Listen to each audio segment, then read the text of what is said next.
My own son smirked at me in the middle of my wife's funeral, like I didn't even belong there. That moment is carved into me like a scar. His eyes, the same hazel eyes that once looked up at me when he was 5 and asked me how to ride, his first bike, now carried only contempt. I was standing there with my black suit collar choking me, sweat rolling down my back, despite the cold October wind outside St. Paul's Church in Fairview, Indiana. My wife, Linda, was being lowered into the ground, and instead of grief, my son David found room in his heart to mock me. Before I continue, if you're new here, please like, comment, and subscribe, and tell us where you're watching from. Linda and I had been married for 34 years. She was the love of my life. At least I thought she was. I worked double shifts at the GM plant for most of my career, gave up fishing trips, Friday night poker games, even my own health, just so she and David could have a decent life.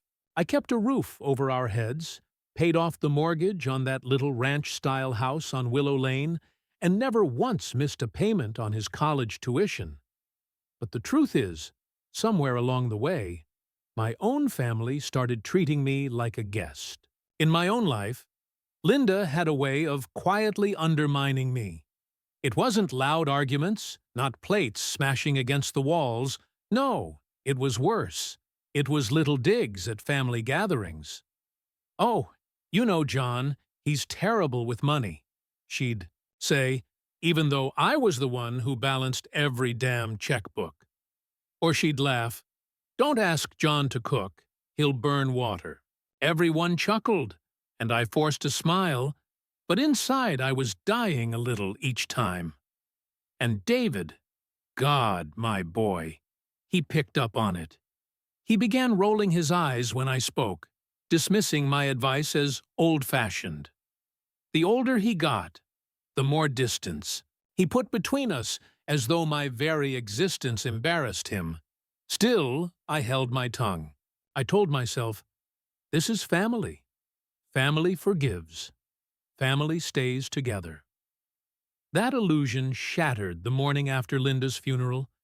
We were all gathered in the paneled office of Walter Green, the town's lawyer who'd been handling wills and property disputes since the Reagan years. His office smelled like old leather and pipe tobacco, the kind of smell that clings to a man who's seen too many secrets. David sat across from me in his crisp gray suit, the same one I bought him, back when he got his first job interview out of college. His wife, Megan, perched beside him, whispering in his ear like some crow pecking away at a carcass. I sat alone, clutching the folded obituary notice in my pocket, my hands shaking slightly. Walter cleared his throat, adjusted his glasses, and began to read. Linda had left behind more than I realized.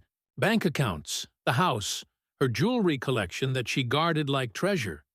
Even the vacation cabin up by Lake Michigan that I thought we still co-owned. Everything, Walter said slowly, is to be transferred to David Marshall. My stomach dropped. David leaned back in his chair, grinning ear to ear. He didn't even look at me. He just reached over, squeezed Megan's hand, and whispered loud enough for me to hear. Finally, about time. The room tilted. My ears buzzed. I wanted to shout, to demand answers, but I couldn't move. I just stared at the papers in Walter's hands, my whole life's work vanishing into my son's smirk. And then Walter added, almost as an afterthought, except for one final line. David's smirk faltered. Walter glanced at me over his glasses, his voice steady. In the event of my passing, I leave a personal letter to my husband, John Marshall, to be read privately, before any final transfer of property is made. The air in that office grew heavier than stone. David shifted in his seat. Megan's whispering stopped cold. Walter reached into a sealed envelope and slid it across the desk toward me. My hand trembled as I picked it up, the weight of it heavier than any paycheck I'd ever earned.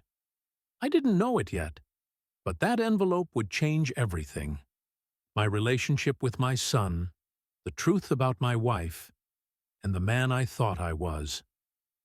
David leaned forward, his jaw tight, his voice carrying that sharp tone I'd come to know too well. "Dad, let's not drag this out. Mom left me everything.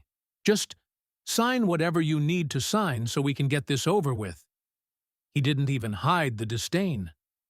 That boy I once carried on my shoulders at the county fair was now talking to me like I was some hired hand overstaying my welcome. I didn't open the envelope right away. My palms were sweating, the seal almost mocking me with its neat little crease.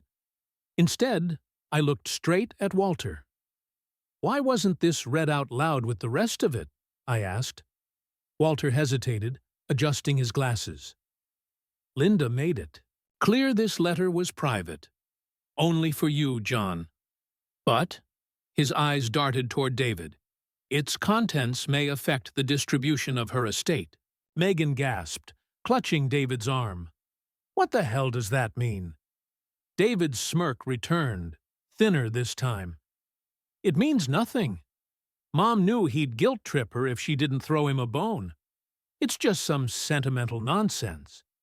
But there was something in Walter's voice that made my heart pound harder. I stood, clutching the envelope. "I'll read it at home." "Dad, don't be dramatic," David shot back. "If it affects the estate, we should all hear it now." I turned to him, and for the first time in years, I didn't see my son. I saw a stranger who thought he'd already won. "You'll hear it," I said quietly. But on my terms, the room went silent. Walter gave me a small nod, like he respected the choice. David, on the other hand, slammed his hand on the desk. "This is ridiculous. He doesn't get to play games with Mom's will." "David," Walter said firmly, "your mother's instructions were explicit. Until your father opens that letter, the estate remains unsettled." The look David gave me could have burned holes through my suit. That night, the house was quieter than a grave. Linda's perfume still lingered on the curtains, faint lavender that stabbed me in the chest with every breath. I sat at the kitchen table, the same oak table I'd sanded and varnished 30 years ago, and finally tore the seal open. Linda's handwriting, elegant, looping letters, filled the first page. My hands shook as I read. "John, if you're reading this, then I'm gone. I know by now David is sitting smug in Walter's office, thinking he's inherited everything.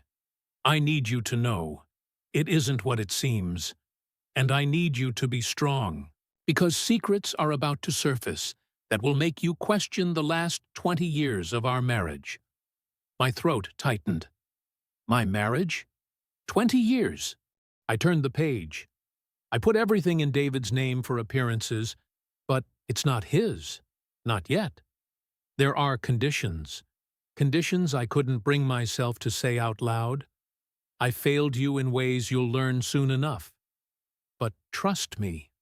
When I say, I wanted to protect you from the truth. You'll understand once Walter hands you the second envelope. Second envelope? I blinked, rereading the words. My hands went cold. Then my phone buzzed on the table. David. I almost didn't answer, but something in me wanted to hear what poison he had to spew. Dad! His voice was sharp, impatient. What did it say? Did Mom leave you some pity money? A savings bond? Just tell me so we can be done with this. I stayed silent for a beat, listening to the faint clink of ice in his glass. He was drinking while demanding my answers. Finally I said, You'll find out soon enough.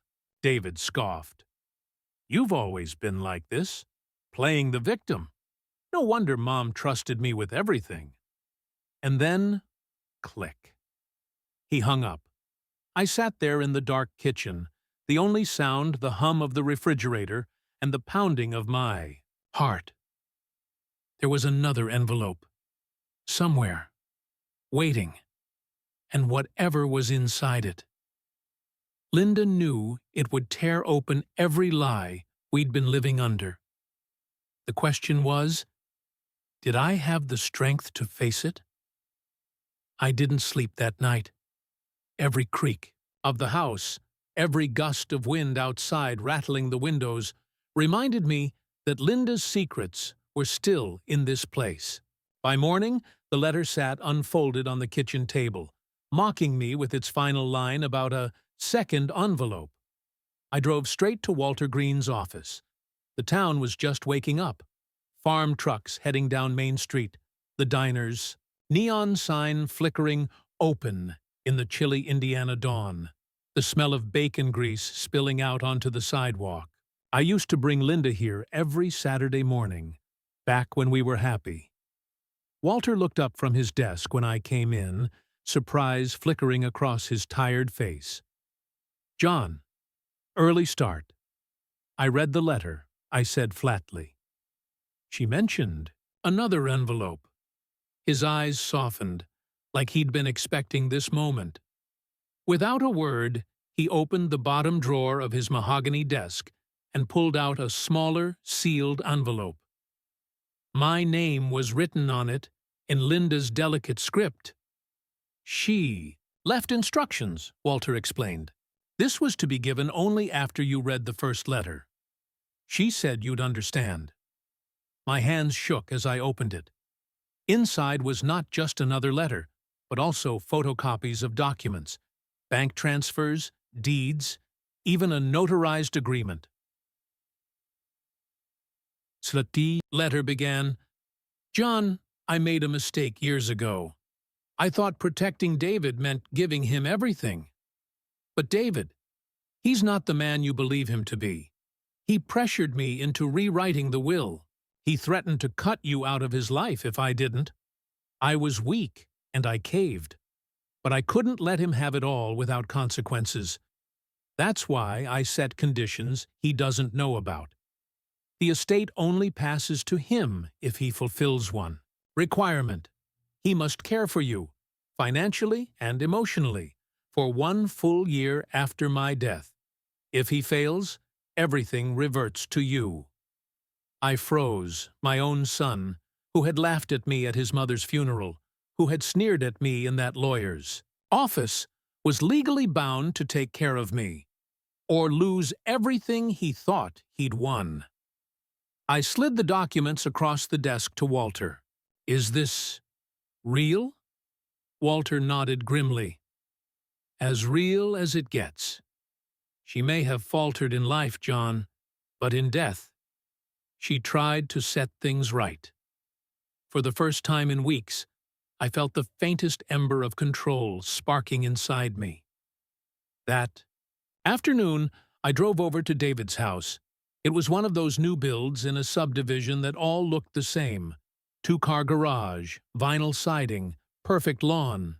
He opened the door wearing a polo shirt and that same smug expression. "Well, what did the letter say?" he demanded. I held up the documents.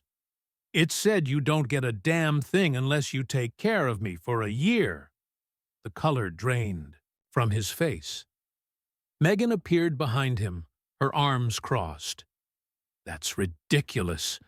Mom would never—" "She did," I cut her off, my voice calm but steady. "Walter has the paperwork. If you refuse, the house, the cabin, the bank accounts, they all revert back to me." David's mouth opened, then closed, his face twisted with anger. "You're lying. This is some trick." "Then go ask Walter yourself," I said, stepping past him into the pristine living room. It smelled of lemon polish and new carpet. Nothing like the warmth of the old house I built with Linda. But know this, I'm not the one playing games. Your mother was. For a moment, Silence hung heavy in the air. Then Megan hissed, "This is insane. We don't need him in our lives. We'll fight it." David clenched his fists, but I could see the fear in his eyes. He knew fighting it meant risking everything. I turned to leave, but paused at the door. 1 year, David. 1 year of respect. Otherwise, you lose it all. I walked out into the bright Indiana sun, the weight on my shoulders a little lighter. For the first time, the power wasn't in his smirk. It was in my hands. But I also knew my son well enough to realize he wouldn't go down quietly. At first, he tried. He showed up at my house with groceries, muttering under his breath the whole time. He'd mow the lawn, slam the door, then storm off before I could even thank him. It wasn't kindness, it was obligation. Megan didn't hide her disgust either, glaring at me like I was a stray dog she'd been forced to feed. But by the third week, the calls stopped. The fridge was empty again. My prescriptions sat unfilled at the CVS counter. And when I finally reached out, David barked at me over the phone. "I've got my own family to take care of. You can't expect me to babysit you for a year." I let him rant. Every word he spoke dug his own grave deeper. When he hung up, I called Walter. The courtroom was small. Our county courthouse was nothing grand, just beige walls and creaky wooden benches that smelled faintly of dust and polish. Still, the entire town seemed to pack inside that day. Word travels fast in Fairview, especially when it's the local factory foreman's son squaring off against his own father over a will. I sat at the front with Walter, calm in my navy suit. David stormed in late with Megan at his side, both of them dripping arrogance. He didn't even look at me. The judge, a stern woman with silver hair named Judge Carter, called the session to order. Walter laid out the paperwork, every clause, every condition. "Mrs. Marshall's will," Walter said firmly, "requires her son, David Marshall, to provide financial and emotional support to her husband, John Marshall, for a period of 1 year following her death. Failure to meet this obligation results in full forfeiture of the estate." Gasps rippled through the room. David's face went crimson. "That's absurd," he shouted, standing up. "My mom never meant that. He's twisting her words." "Judge," Carter fixed him with an icy stare. "Sit down, Mr. Marshall. The documents are clear," Megan whispered furiously in his ear, but I caught every word. "Don't you get it? We're losing everything." "You idiot! You couldn't even fake it for a few months?" David snapped back, louder than he meant to. "I'm not taking care of him. He's worthless. Always has been." The room fell silent. Every eye turned toward me. And for the first time in years, I didn't shrink under my son's words. I sat up straighter, my voice steady as stone. "Worthless, huh? I worked double shifts so you could go to Purdue, David.